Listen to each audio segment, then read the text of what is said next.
वचन के अंदर जाने के पहले हम आपसे एक सवाल पूछने के लिए चाहते हैं। अगर आज रात को आपके फोन में एक संदेश आ रहा है कि उसमें खाली 6 शब्द हैं, यीशु मसीह आज आ रहे हैं, यीशु मसीह आज आ रहे हैं, छोटा संदेश आपके फोन पर आया तो आपको कैसे लगेगा? आपका पहली प्रतिक्रिया क्या होगा? आनंद, डर, उत्साह? कैसे लगेगा? क्या तुरंत सोचेंगे प्रभु यीशु मसीह आ रहा है तो कुछ चीज अभी भी हमको सही करना है, कुछ बातें हैं अभी तक मेरे जीवन में सही नहीं है, सुधारना है, किसी को क्षमा करना है, क्षमा नहीं हुआ है,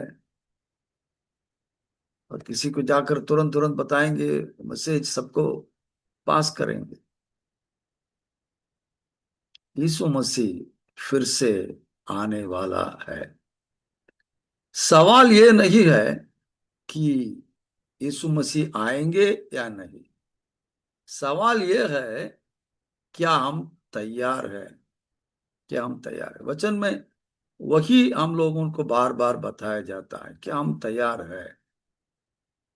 प्रेरितों के काम 1 का 11 में देखते हैं, यीशु मसीह वहां पर कहने लगे, स्वर्गदूत लोग कहने लगे, यीशु मसीह जिस प्रकार ऊपर उठा लिया गए वैसे ही वो वापस आएंगे। मतलब वैसे ही आएंगे। ये वहां पर आप देखेंगे, ये ऐसे लिखा है। हे गलीली पुरुषों, तुम क्यों खड़े स्वर्ग की ओर देख रहे हो?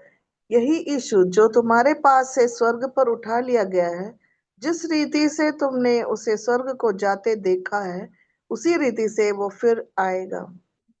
यहां पर हम लोग देखते हैं यही यीशु, देखिए यही यीशु, द सेम जीसस, यही यीशु जो स्वर्ग में गया वही वापस आएंगे। ये कुछ और भ्रम का बात नहीं है। तो वही यीशु जो स्वर्ग में चले गए, उसी प्रकार प्रभु यीशु मसीह फिर से वापस आने वाला है। उसी के बारे में दूसरा थिस्सलुनीका अध्याय 2 का 1 से 7 जो हमारा आज का वचन भाग में हम देखने जा रहे हैं, यीशु फिर आने वाला है। जो भी भविष्यवाणी दिया जाता है वो लोगों को डराने के लिए नहीं है।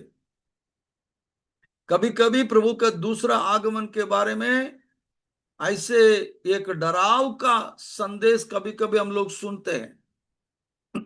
यीशु मसीह का दूसरा आगमन हमें डराने के लिए नहीं है, हम तैयार रखने के लिए बताया जाता है। हम तैयार रखने के लिए बताया जाता है। वही चीज आज का दिन हम देखने जा रहे हैं। उसके पहले कुछ उसका पृष्ठभूमि हम लोग देखेंगे, उसका बैकग्राउंड। पौलुस थिस्सलुनी के कलीसिया को ये बताने का, लिखने का जरूरत क्या था? तो यहां पर अगर आप देखेंगे, ये थिस्सलुनी का कलीसिया पौलुस का दूसरा मिशनरी यात्रा में उसका स्थापना हुआ। प्रेरितों के काम अध्याय 17 में इसके बारे में हम देख सकता है। ये थिस्सलुनी का कलीसिया मैं मैकेडोनिया में है। उसका जो शुरुआत पौलुस का दूसरा जो मिशनरी यात्रा के समय पर था। बहुत लोग उनके सेवकाई के समय विश्वास करने लगे, कलीसिया स्थापना हुआ। पर बहुत भारी वहां पर विरोध होने के कारण अचानक तुरंत पौलुस और सीलास वहां से रात रात वहां से छोड़कर वहां से जाना पड़ा। अभी ये नए विश्वासियों प्रभु में बढ़ने लगे, सारे विरोध को उन लोग सामना किए, और उन लोगों को प्रभु के दूसरा आगमन के बारे में भी पौलुस उनको बताए थे। अभी लेकिन बात क्या है, वो दूसरा आगमन के विषय में और कोई शिक्षा भी उन लोग सुनने के कारण उनके अंदर कुछ समस्या आने लगा। मतलब उनके अंदर यीशु मसीह के जो दूसरा आगमन के बारे में कुछ गलत शिक्षाओं के कारण वे उसको सोचकर भ्रमित हो गए थे। इतना समस्या वहां पर हुआ था, वहां पर कुछ लोग काम करना भी बंद कर दिए, काम करना बंद कर दिए। दूसरा थिस्सलुनीकियों 3:10 में अगर पढ़ेंगे, वहां पर पौलुस कह रहा है, यदि कोई काम करना ना चाहे तो खाने भी ना पाए। लोग काम करना बंद कर दिए, दूसरों का निर्भरता में रह करके खाने लगे। तब पौलुस उसके लिए भी शिक्षा देना पड़ा, सब अपना अपना काम धंधा करो, यीशु मसीह के आगमन को लेकर के आप लोग परेशान मत हो जाओ। तो उसके बारे में यहां पर लोगों को एक संदेश या शिक्षा देने के लिए ये सब चीज पौलुस के द्वारा पवित्र आत्मा के प्रेरणा से लिखा हुआ है। तो यह है उसका बैकग्राउंड, इसका पृष्ठभूमि है। अभी यीशु मसीह कैसे आएंगे, हम लोग वचन बाग के अंदर जाने के पहले कुछ बातों को हम लोग स्पष्ट कर दे तो सही रहेगा। तो उसका बैकग्राउंड हम लोग को समझ में आ गया। यीशु मसीह आने वाला है वो भी हम लोग जानते हैं। सवाल ये नहीं कि प्रभु यीशु मसीह आएंगे कि नहीं, सवाल यह है कि यीशु मसीह के लिए क्या हम तैयार हैं। अभी एक और बात को थोड़ा देख करके फिर आगे हमारा वचन भाग के अंदर जाएंगे। यीशु मसीह कैसे आएंगे, यीशु मसीह का आगमन कैसे होगा। वचन के आधार पर अगर आप देखेंगे, दो प्रकार से यीशु मसीह का आगमन होगा करके वचन कहता है। पढ़ेंगे पहला थिस्सलुनीकियों अध्याय 4, उसका वचन 16 और 17 वचन पढ़ेंगे। क्योंकि प्रभु आप ही स्वर्ग से उतरेगा, उस समय ललकार और प्रधान दूत का शब्द सुनाई देगा, और परमेश्वर की तुरही फूंकी जाएगी, और जो मसीह में मरे हैं वे पहले जी उठेंगे। तब हम जो जीवित और बचे रहेंगे उनके साथ बादलों पर उठा लिए जाएंगे कि हवा में प्रभु से मिले, और इस रीति से हम सदा प्रभु के साथ रहेंगे। तो यहां पर हम देखते हैं प्रभु स्वर्ग से उतरेंगे और मसीह में मरे हुए जी उठेंगे, और जीवित विश्वासी उठा लिए जाएंगे, और हम सब मिलकर हवा में प्रभु से मिलेंगे। तो इससे हम समझ सकता है कलीसिया का उठा लिया जाना इसको कहते हैं। मतलब रैप्चर, इंग्लिश में एक शब्द बताया जाता है rapture, rapture of the church. इसमें से ही उसका अर्थ निकाला गया है। रैप्चर का शब्द ऐसे हम लोगों को बाइबल में कहीं देख नहीं सकता है, लेकिन इसके आधार पर उसको समझ सकता है। मतलब उठा लिया जाएंगे। इसके लिए यूनानी भाषा में एक शब्द इस्तेमाल किया गया है, हरपाजो। हरपाजो मतलब काटअप, काटअप मतलब वो पकड़ा गया है या मतलब उठा ले लिया गया। तो इसको ही यहां पर रैप्चर मतलब प्रभु के कलीसिया उठा लिया जाएगा करके समझ सकता है। तो ये एक प्रकार का प्रभु का आगमन है। यीशु मसीह का आगमन में पहला चीज ये हम लोग समझना है, प्रभु के लोग जो उठा लिया जाएंगे, कलीसिया उठा लिया जाएगा। और अगला हम देखेंगे तो पढ़िए प्रकाशित वाक्य 1:7 पढ़िए। देखो, वह बादलों के साथ आने वाला है, और हर एक आंख उसे देखेगा, वरन जिन्होंने उसे बेधा था वे भी उसे देखेंगे, और पृथ्वी के सारे कुल उसके कारण छाती पीटेंगे। हाँ, आमीन। हाँ, यहां पर देखते हैं यीशु महिमा में सबके सामने प्रकट होंगे, सब लोग देखेंगे। पहला वाला जो हम लोग देखे थे वो सब लोग नहीं देखेंगे, अचानक होगा, सब गायब हो जाएंगे प्रभु के लोग। वो किसी को पता नहीं चलेगा, लोग प्रभु को नहीं देखेंगे। प्रभु आकाश में आएंगे, प्रभु के लोग आकाश में उठा लिया जाएंगे, वहां पर प्रभु के साथ चले जाएंगे। लेकिन यहां पर देखते हैं प्रभु आएंगे इस धरती पर, सब लोग देखेंगे। एक वचन और पढ़ना, प्रकाशित वाक्य 19 का 16। उसके वस्त्र और जाग पर यह नाम लिखा है, राजाओं का राजा और प्रभुओं का प्रभु। ओके, तो यहां पर देखते यीशु कूले रूप में, कूले रूप से राजाओं का राजा और प्रभुओं का प्रभु बनकर प्रकट होंगे। ये उसका दूसरा एक बात है। प्रभु का आगमन का दो बात होता है, एक अपने लोगों के लिए, कलीसिया के लिए, इसको इसका ये भी कहते हैं रहस्य आगमन, प्रभु यीशु मसीह का रहस्य आगमन।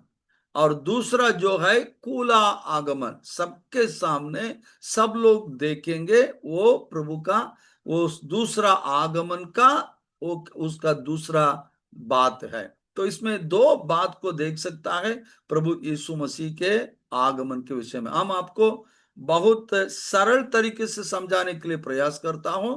जैसे शुरू में हम लोग देखे थे, प्रभु के आगमन, यीशु मसीह के आगमन हम सबका एक सफलता का बात है। ये सब हमारा एक खुशी का बात है, हमारा आनंद का बात है, ये हम डरने का बात नहीं है। तो यहाँ पर यही चीज हम लोग देखते हैं, प्रभु यीशु मसीह आने वाला है। तो उठा लिया जाना, प्रभु के साथ चले जाना, मतलब लोग ऐसे गायब हो जाना, ये कैसे होगा, है ना। कुछ लोग ऐसे भी पूछते, परमेश्वर किसी व्यक्ति को अचानक कैसे उठा सकता है, कैसे उठा सकता है, ये सब कैसे संभव है। प्रभु यीशु मसीह का पुनरुत्थान के बारे में भी सवाल कभी कभी होता है, ये कैसे संभव है, ये कैसे लोग चले जाएंगे। वचन में ही अगर आप देखेंगे इसके बारे में कहीं कहीं बताया गया है। पहला व्यक्ति हम लोग देखते हैं, जो हानोक करके एक व्यक्ति के बारे में, एक परमेश्वर के भक्त के बारे में देखते हैं। वो प्रभु के, परमेश्वर के साथ साथ चलने वाला एक खरा व्यक्ति था। उनका जीवन परमेश्वर के लिए पूरा पूरा समर्पित एक व्यक्ति था। तो उत्पत्ति 5 का 24 में अगर आप देखेंगे, परमेश्वर ने हानोक को उठा लिया। उसके बाद हानोक को कोई देखे नहीं, हनोक परमेश्वर के साथ चला गया। तो ये नया चीज नहीं है इसी प्रकार उठा लिया जाना। दूसरा एक और व्यक्ति के बारे में देख सकता है, दूसरा राजा 2 का 11 में परमेश्वर ने एलिया को उठा लिया। एलिशा देखते देखते, एलिशा के सामने ही, एलिशा देखते हुए ही एलिया को परमेश्वर ने उठा ले लिया। और नया नियम में अगर आप देखेंगे, एक कहानी है, फिलिपोस करके परमेश्वर के एक दास था। वो एक व्यक्ति को सुसमाचार बताने लगा, एक मंत्री को। वो रथ में बैठा हुआ वो पुराने नियम का वचन पढ़ने लगा। तो उसको समझाने के लिए फिलिपोस प्रयास किया। वो फिलिपोस ने उसको समझाया और वो समझ करके वो बपतिस्मा भी ले लिया। वो पहले से परमेश्वर का वचन जानने वाला व्यक्ति था। वहां पर भी अगर आप देखेंगे तो वचन कहता है, प्रेरितों के काम 8 का 39 में, पढ़ेंगे नहीं, वहां पर भी देखते हैं जो बपतिस्मा के बाद उस व्यक्ति को पवित्र आत्मा उठाकर ले चला गया। वहां पर भी यही शब्द दिया गया है, जो यूनानी भाषा में जो शब्द उठा लिया जाने के लिए जो शब्द इस्तेमाल किया गया है, हरपाजो, वही शब्द यहां के लिए भी इस्तेमाल किया गया। उसका मतलब उठा ले लिया जाना एक नया चीज नहीं। एक वचन में हम लोग बार बार उसके बारे में देखते हैं। और अंत में अगर देखेंगे प्रभु यीशु मसीह को भी सबके सामने प्रभु यीशु मसीह भी चले गए, प्रभु को भी उठा, प्रभु भी यहाँ से वो चला गया। तो यहां से उसी प्रकार उठा लिया जाना एक बड़ा बात नहीं है, एक आश्चर्य का बात नहीं है, ये बाइबल में एक अनजानी बात नहीं है। तो एक दिन इससे कहीं बड़ी घटना होगी। वो क्या है? कलीसिया इस प्रकार उठा लिया जाएगा, तुरही फूकी जाएगी, मसीह में मरे हुए पहले जी उठेंगे, जीवित विश्वासी बदले मतलब बदल दिए जाएंगे, और परमेश्वर के लोग यीशु से मिलने के लिए उठा लिया जाएंगे। अभी इन पृष्ठभूमि, इन जानकारी के साथ, इस पृष्ठभूमि जानकारी के साथ आइए अपने आज का वचन भाग के ओर हम लोग आगे बढ़ेंगे। दूसरा थिस्सलुनीका अध्याय 2 का 1 से लेकर 7 तक।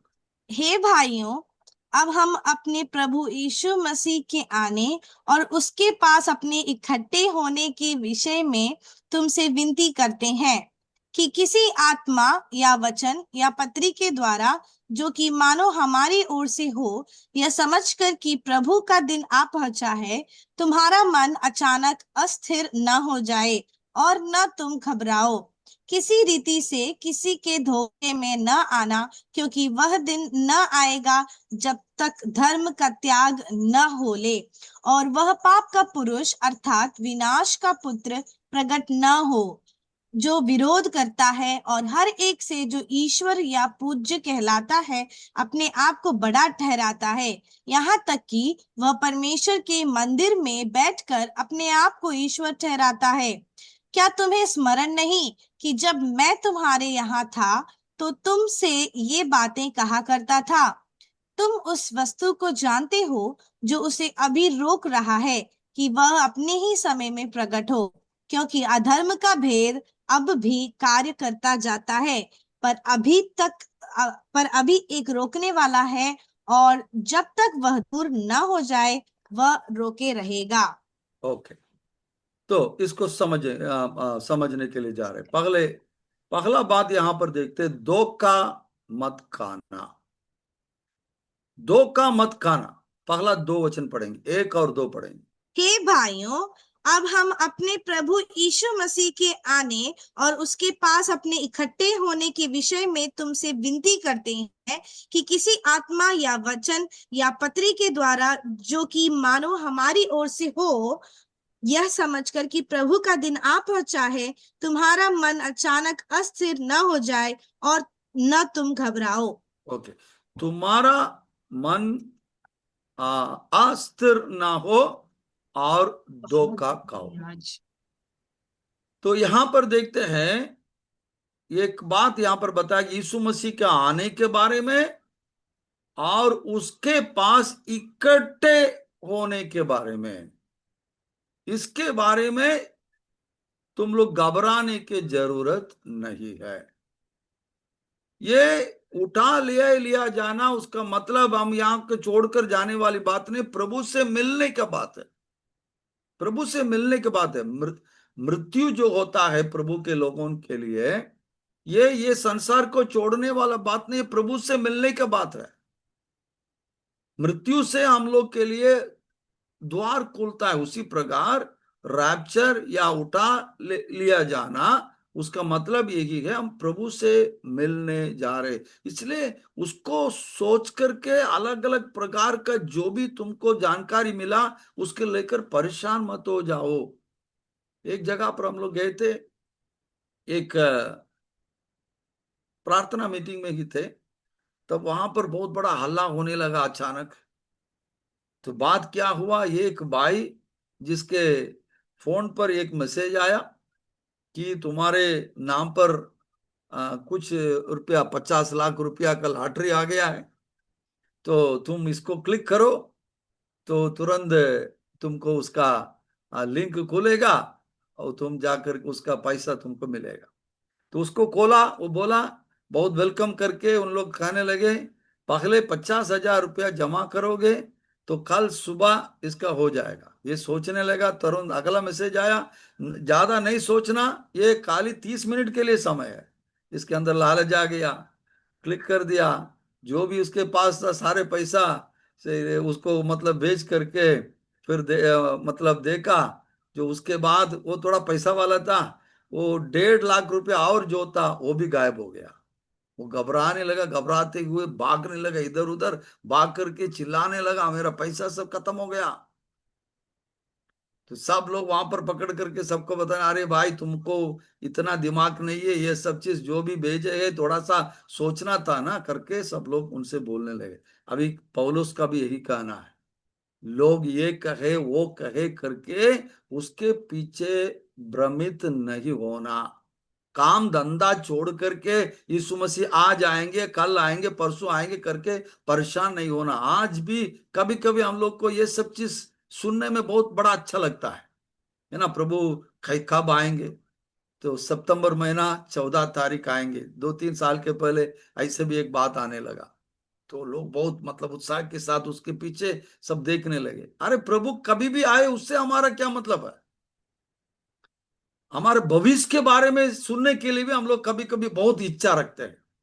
कब हमारा शादी होगा, कहाँ हमारा नौकरी लगेगा, कब मेरा घर बनेगा, ये सब सुनने के लिए कभी कभी भविष्यवाणी हम लोग सुनने के लिए इधर उधर भागने लगते हैं। सुनिए प्यारे भाई बहन लोग, आपके भविष्य के बारे में आप जानने से अच्छा आपके भविष्य को जानने वाला प्रभु को जानना अधिक उत्तम है। यही प्रभु चाहता है। सुनिएगा, आपके भविष्य के बारे में जानने से अच्छा आपके भविष्य को जानने वाला, आपके भविष्य के ऊपर नियंत्रण करने वाला, आपका भलाई करने वाला प्रभु को जानिए। उसी प्रकार यीशु मसीह का आगमन कब होगा उसको हम लोग देखने की जरूरत नहीं है। क्या आप तैयार है? यही चीज हमारे सामने हमेशा आना है। तो पौलुस का ये कहना है, मतलब परेशान मत हो जाओ। और पहला यूहन्ना 4:1 में यूहन्ना प्रेरित के द्वारा बताया गया है।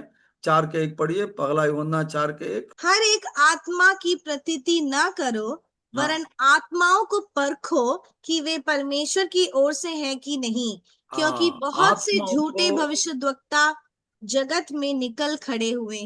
ओके, तो आत्माओं को परखो, सारे बात पर विश्वास मत करो। कोई आकर के कुछ विचित्र बात बोल दिया तुरंत उसके पीछे मत जाओ। प्रभु के लोग इन बातों पर बिल्कुल ध्यान देना है। अभी उपद्रव का समय चल रहा है, इसलिए झूठा सेवक लोगों का काम थोड़ा सब बंद हुआ है। जब खोलेगा तभी ये सब चीज बात और आगे बढ़ने लगेगा। तो ये सब चीज हम लोग परखना है, परख करके निर्णय लेना है क्या सही है क्या गलत है। बिरिया के विश्वासियों के बारे में प्रेरितों के काम 17 का 11 में पढ़ते हैं। उन लोग वचन को ऐसे ढूंढ ढूंढ करके खोज खोज करके समझने लगे क्या ये सब चीज सही है कि नहीं। तो प्रभु अनुग्रह करे, पहला संदेश यहाँ पर प्रभु के लोगों के लिए, थिस्सलुनी के लोगों के लिए दिया गया है। और हम लोगों को भी यही दिया जाता है कि धोखा मत खाओ प्रभु के आगमन के विषय में। दूसरा बात समझने के लिए वचन 3 पढ़ेंगे। किसी रीति से हम्म, किसी के धोखे में न आना, हाँ क्योंकि वह दिन न आएगा जब तक धर्म का त्याग न हो ले और वह पाप का पुरुष अर्थात विनाश का पुत्र प्रकट न। ओके, तो यहां पर एक चीज बताया गया है, प्रभु के आगमन के पहले प्रभु सबके सामने अपना दूसरा आगमन में प्रभु इस धरती पर आने के पहले क्या क्या होना चाहिए। एक चीज यहां पर बताया गया है, बड़ा धर्म त्याग आएगा। बड़ा धर्म त्याग आएगा। उसका मतलब क्या है? धर्म त्याग का मतलब क्या है? यहां पर एक शब्द इस्तेमाल किया गया है यूनानी भाषा में, अपोस्तेसिया। अपोस्तेसिया उसका मतलब ये परमेश्वर और सत्य से विद्रोह करके फिर मतलब वापस जाने को दर्शाता है। मतलब जो पीछे चले जाने को दर्शाता है। परमेश्वर और सत्य से विद्रोह करके चले जाते हैं। मतलब इस प्रकार का बात आज भी हो रहा है, लेकिन प्रभु के पगले अच्छे अच्छे लोग इस प्रकार पीछे चलने लगेंगे। समझ लीजिए। देखिए, एक और बात हम आपको समझाने के लिए चाहते हैं, ध्यान से सुनिएगा। ये सब चिन्ह जो बताया गया है, ये सब आज भी हो रहा है। आज भी मसीह विरोधी आत्मा हमारे बीच में काम करता है। ये सारे चीज आज भी जहां जहां आपको देखने के लिए मिलेगा। लेकिन आने वाले दिनों में कैसे होगा? प्रभु के आगमन के समय ये सब बहुत होगा, बहुत ज्यादा होगा। मत्ती रचित सुसमाचार 24 का 12 में हम लोग देखते हैं, वहां पर दुष्टता बढ़ने लगेगा, जो प्रेम सब ठंडा होने लगेगा। पहला तिमोथी 4 का 1 में पढ़ते हैं, उन उन दिनों में अंतिम के समय लोग अपना विश्वास को छोड़ने लगेंगे। और दूसरा तिमोथी 4 का 3 और 4 में पढ़ते हैं, लोग अच्छे उपदेशों को छोड़ करके झूठे सेवकों के पीछे फिरने लगेंगे। इस प्रकार का बात जब होने लगता है, जब कलीसिया में मतलब लोग इतर फितर होने लगते हैं, विश्वासघात का बात ज्यादा होने लगता है, समझ लेना है कुछ तो अभी दिक्कत में है। प्रभु का आगमन अभी नजदीक है। तो ये पगला होना चाहिए। देखिए, ये सब चीज अगर आप देखेंगे, हम लोग भी इसमें सावधान रहना है। एक व्यक्ति कैसे प्रभु से पीछे चले जाता है, सुनिएगा। ये सब वचन सुनने के समय अपने लिए वचन को लेना है। मतलब विश्वासघात के बारे में, पीछे चले जाने के बारे में, ये सब अचानक नहीं होता है। अब देखिए, एक बोट, एक नाव एक नदी के किनारे में, पानी में ही वो उसको बांधा गया है। मान लीजिए एक रस्सी लेकर के एक जगह पर बांध कर रखा है। अभी वो बांधा गया, इसलिए वो उसी जगह पर वो स्थिर रहता है, और हवा मारता है फिर भी वो इधर उधर नहीं चलता है, उसी जगह पर रहता है।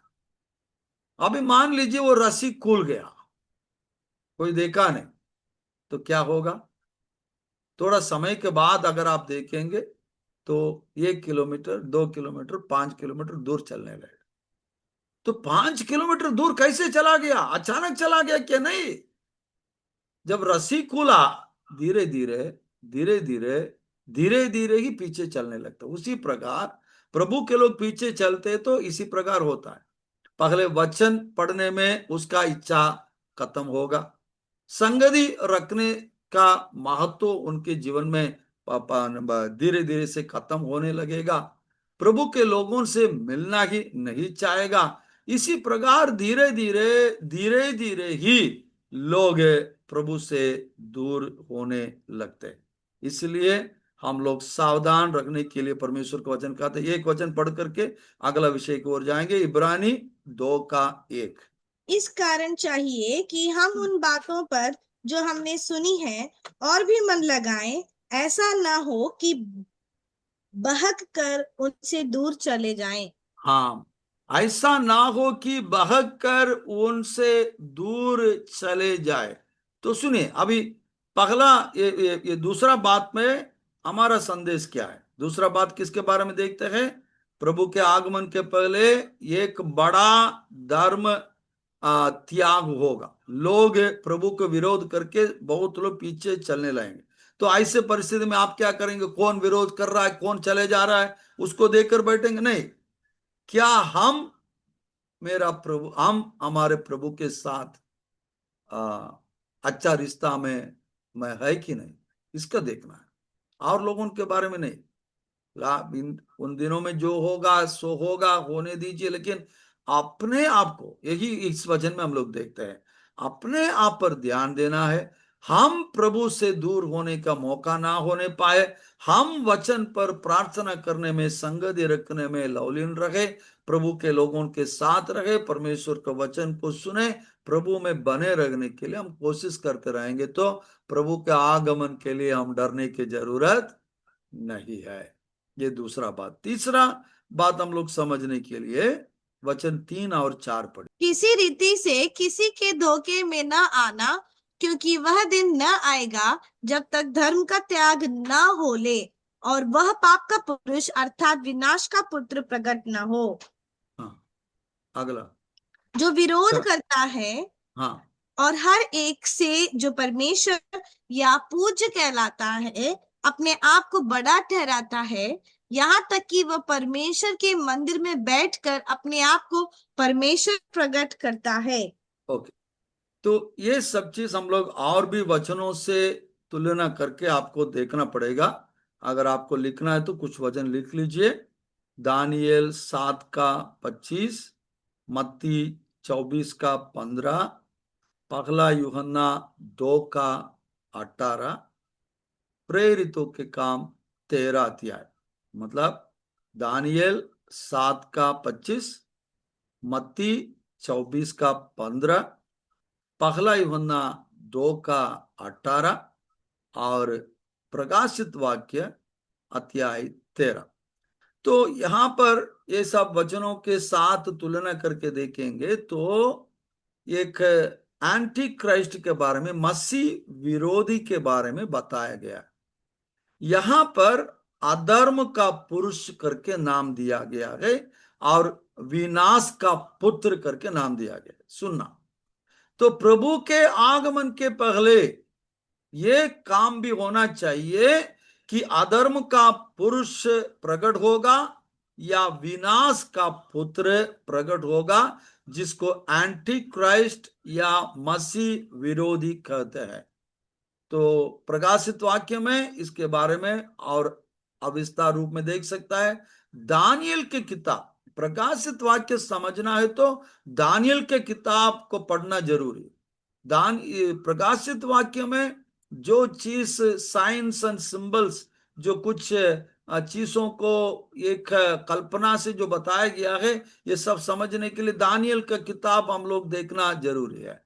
तो ये सब किताबों से इसका हम समझ सकता है। तो यहां देखते हैं वो व्यक्ति, वो अधर्म का पुरुष या विनाश का पुरुष क्या क्या करेगा। वो परमेश्वर का विरोध करेगा, वो अपने आप को ऊंचा उठाएगा, वो उस स्थान को लेने का प्रयास करेगा जो केवल परमेश्वर का है। ये पूरा पूरा शैतान का एक काम है। मतलब शैतान का एक प्रतिनिधि, शैतान के जो एक प्रतिनिधि, एक व्यक्ति परमेश्वर का स्थान लेंगे।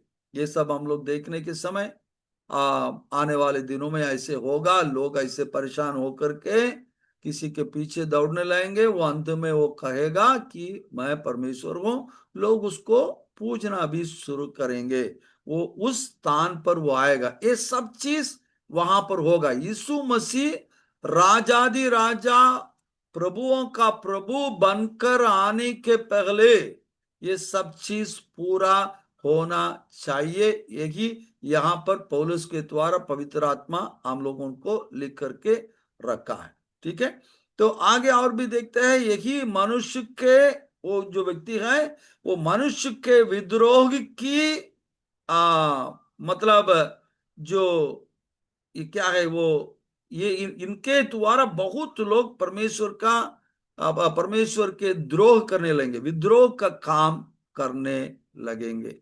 ये सब चीज अंतिम के दिन में होगा।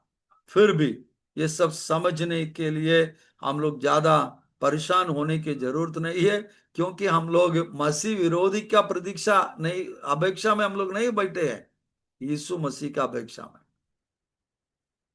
मसीह विरोधी कैसे रहेगा, कौन रहेगा, कहां से आएगा, इसके बारे में ज्यादा हमारा सर मतलब उसका तोड़ने की जरूरत नहीं है। यीशु मसीह आने वाला है, वो तो हम लोग जानते हैं।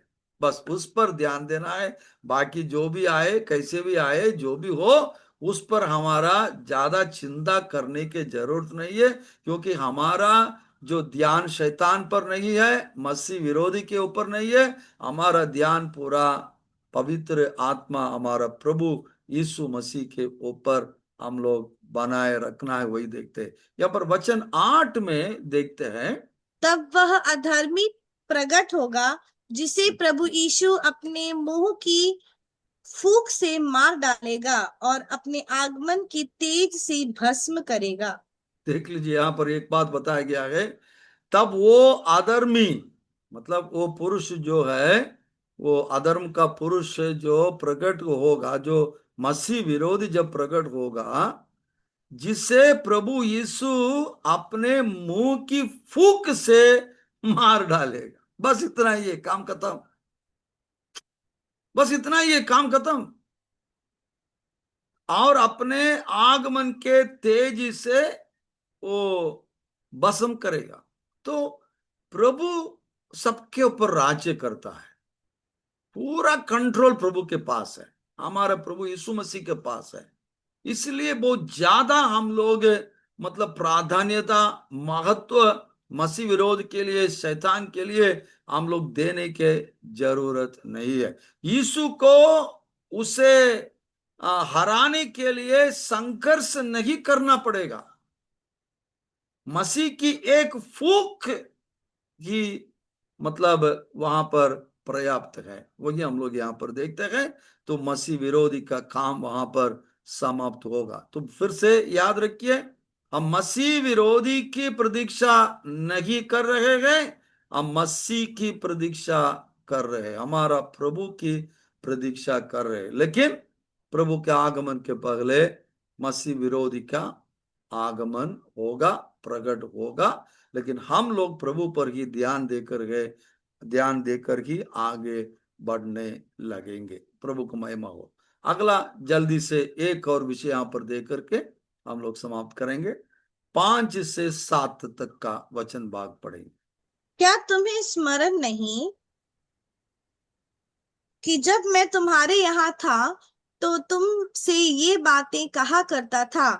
तुम उस वस्तु को जानते हो जो उसे अभी रोक रहा है कि वह अपने ही समय में प्रकट हो, क्योंकि अधर्म का भेद अब भी कार्य करता जाता है।